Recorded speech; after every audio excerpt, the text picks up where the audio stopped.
ഒരു ചെറിയ സംഭവം. ഒരു വീടിൻ്റെ സ്വീകരണ മുറി. ആ സ്വീകരണ മുറിയുടെ ടീപ്പോയിൽ ന്യൂസ് പേപ്പറും മറ്റ് ഏതെങ്കിലും ചില മാസികകളൊക്കെ ഉണ്ടെന്ന് കരുതുക.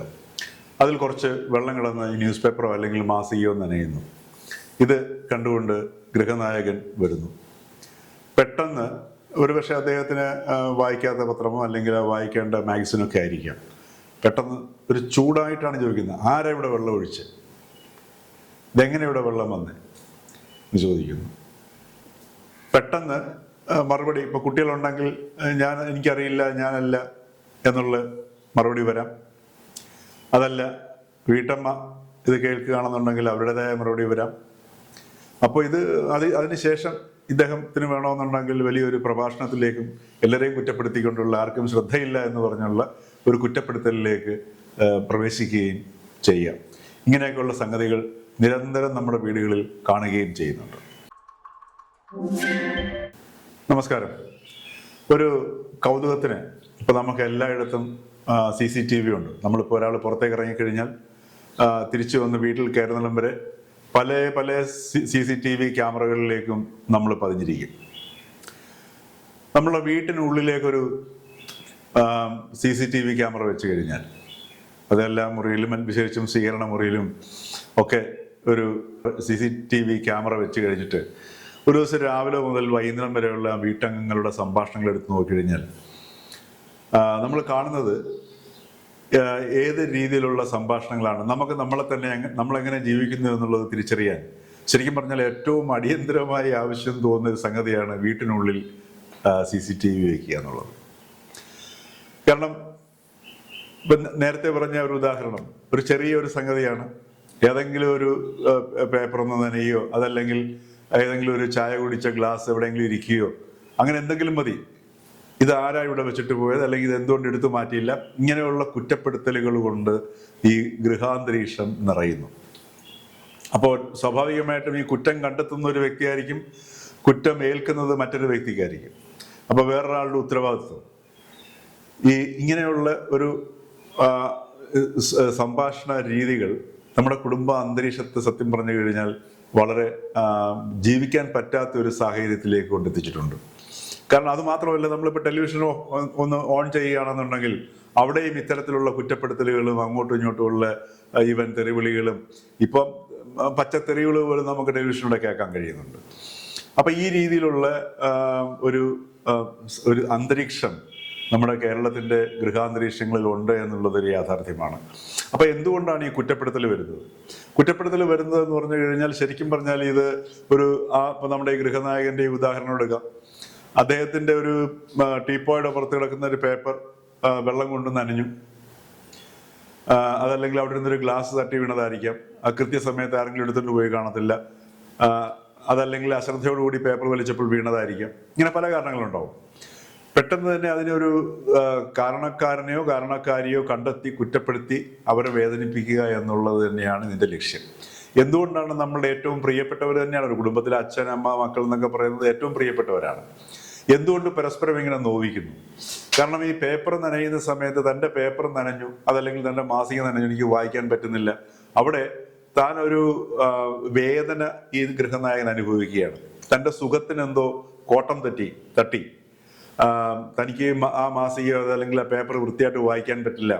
അപ്പൊ തനിക്ക് ആ വൃത്തിയായിട്ട് വായിക്കാൻ പറ്റില്ല എന്നുള്ള സംഗതി ഇദ്ദേഹം ആലോചിക്കുന്ന സമയത്ത് അദ്ദേഹത്തിന് ഒരു പക്ഷേ പത്രം വായിക്കാനായിട്ടുള്ള അല്ലെങ്കിൽ മാസിക വായിക്കാനായിട്ടുള്ള ആഗ്രഹം ഉണ്ടായിരിക്കാം. ആ ആഗ്രഹം നടക്കുന്നതിന് ഒരു വിഘാതം വന്നിരിക്കുന്നത് ഇത് നനഞ്ഞു പോയതാണ്. അപ്പൊ ആ സമയത്ത് അദ്ദേഹത്തിന് സുഖം നഷ്ടപ്പെട്ടു. ഈ സുഖം നഷ്ടപ്പെടുന്നതിന് കാരണം ആ വീട്ടിലുള്ള മറ്റാരോ ആണ്.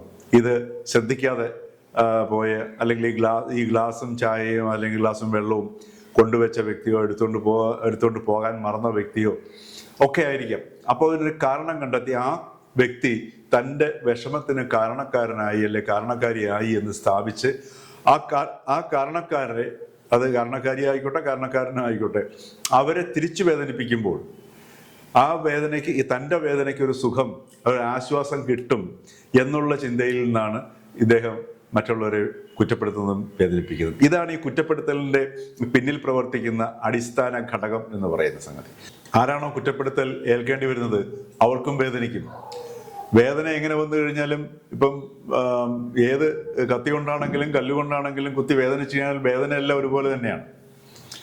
അപ്പോൾ സ്വാഭാവികമായിട്ടും അവർ പ്രതിരോധിക്കും, ഞാനല്ല ചെയ്തത്, അല്ലെങ്കിൽ എൻ്റെ കുഴപ്പം കൊണ്ടല്ല, അല്ലെങ്കിൽ എനിക്ക് സമയം കിട്ടിയില്ല എന്നുള്ള ന്യായീകരണങ്ങൾ ഉപയോഗിച്ചുകൊണ്ട് അവർ പ്രതിരോധിക്കാൻ ശ്രമിക്കും. പെട്ടെന്ന് അതിന് മറുവാദങ്ങൾ ഉന്നയിക്കുന്നു, തിരിച്ച് വീണ്ടും ഉന്നയിക്കുന്നു. അങ്ങനെ വീട്ടിൽ അന്തരീക്ഷം സംഘർഷാത്മകമാകുന്നു.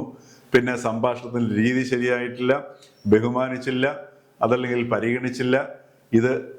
ഇതോടൊപ്പം തന്നെ അവരുടെ ജീവിതത്തിൻ്റെ ഈ ഒരു രീതി ശീലമായതിനാൽ തുടക്കം മുതൽ, ഇപ്പോൾ ഭാര്യയും ഭർത്താവുമാണെങ്കിൽ അവർ കണ്ടുമുട്ടിയ അന്ന് മുതലുള്ള ചരിത്രം മുഴുവൻ പൊന്തി വരികയായി. പിന്നെ അങ്ങോട്ടും ഇങ്ങോട്ടും പറച്ചിലായി, തെറിവിളിയായി, പ്രശ്നമായി, എടുത്തെറിയലായി, പിന്നെ ചിലപ്പോൾ ഉപദ്രവങ്ങളായി. അങ്ങനെ എന്തും സംഭവിക്കാം. ഇത്തരത്തിലുള്ള ഒരു അന്തരീക്ഷം, ഇങ്ങനെയുള്ള അന്തരീക്ഷങ്ങൾ പല സന്ദർഭങ്ങളിൽ ഒരു വീട്ടിൽ തന്നെ പല സന്ദർഭം, ഒരു ദിവസം തന്നെ പല സന്ദർഭങ്ങളിൽ ഇത്തരത്തിലുള്ള നിമിഷങ്ങൾ കടന്നു പോകുന്നത് നമുക്ക് പലപ്പോഴും കാണാം. ഈ ഒരു സംഗതി എന്തുകൊണ്ട് വരുന്നു എന്നുള്ളത് വളരെ ആലോചിച്ചു കഴിഞ്ഞാൽ വളരെ നിസ്സാരമാണ്. പക്ഷെ അതിനെ മറികടക്കണമെന്ന് വെച്ച് കഴിഞ്ഞാൽ കുറച്ച് എന്താ പറയുക, നമ്മുടെ പുതിയ ഭാഷയിൽ പറഞ്ഞാൽ കുറച്ച് പണിയുമാണ്. കാരണം ഇത് സ്വയം ഒരു വ്യക്തിക്ക് അയാളെ മാനേജ് ചെയ്യാൻ പറ്റുന്നില്ല.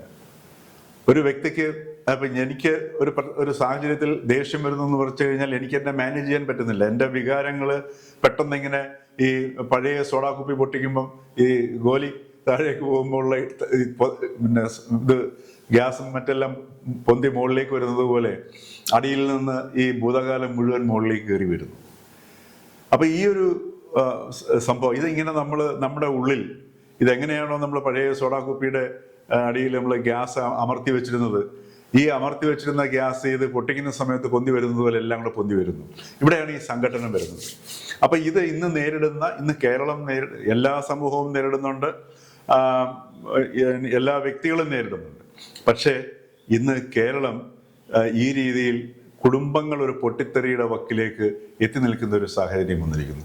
ഇവിടെ ഒരു വ്യക്തി സ്വയം ഇത്തരം ഒരു സംഗതി തിരിച്ചറിഞ്ഞു കഴിഞ്ഞാൽ ഇത് തനിക്ക് തന്നെ മാനേജ് ചെയ്യാൻ, തനിക്ക് തന്നെ കൈകാര്യം ചെയ്യാൻ, അല്ലെങ്കിൽ തൻ്റെ വികാരങ്ങളാണ് തൻ്റെ ഈ അവസ്ഥയ്ക്ക് കാരണം എന്ന് തിരിച്ചറിയാത്തിടത്തോളം കാലം ആ വ്യക്തിക്ക് ഇതിനകത്ത് നിന്ന് പുറത്തു വരാൻ കഴിയില്ല. അതിനകത്ത് കിടന്ന് നിറയിക്കുകയല്ലാതെ വേറെ നിവൃത്തിയില്ല. ഇത് ഏത് വ്യക്തിയാണെങ്കിലും. അപ്പോൾ സ്വാഭാവികമായിട്ടും ആ കുടുംബാന്തരീക്ഷം എന്ന് പറയുന്നത് വളരെ ദുരിതപൂർണമാകും എന്നുള്ളതിൽ സംശയമില്ല. ഇവിടെ ഒരേ ഒരു വഴിയേ ഉള്ളൂ. വ്യക്തി ഇത് എന്തുകൊണ്ടാണ് ഒരു വിഷമം ഉണ്ടായി കഴിഞ്ഞാൽ ആ വിഷമം അല്ലെങ്കിൽ വേദനയുടെ ഉത്തരവാദി ഞാൻ തന്നെയാണ് എന്ന തിരിച്ചറിവ് ഉണ്ടായിക്കഴിഞ്ഞാൽ ആ നിമിഷം ആ വ്യക്തിക്ക് ഇത്തരം അവസ്ഥകളിൽ നിന്ന് പുറത്തു കിടക്കാനുള്ള ആ ദിശയിലേക്കുള്ള ആദ്യ ചുവടുവെപ്പായി.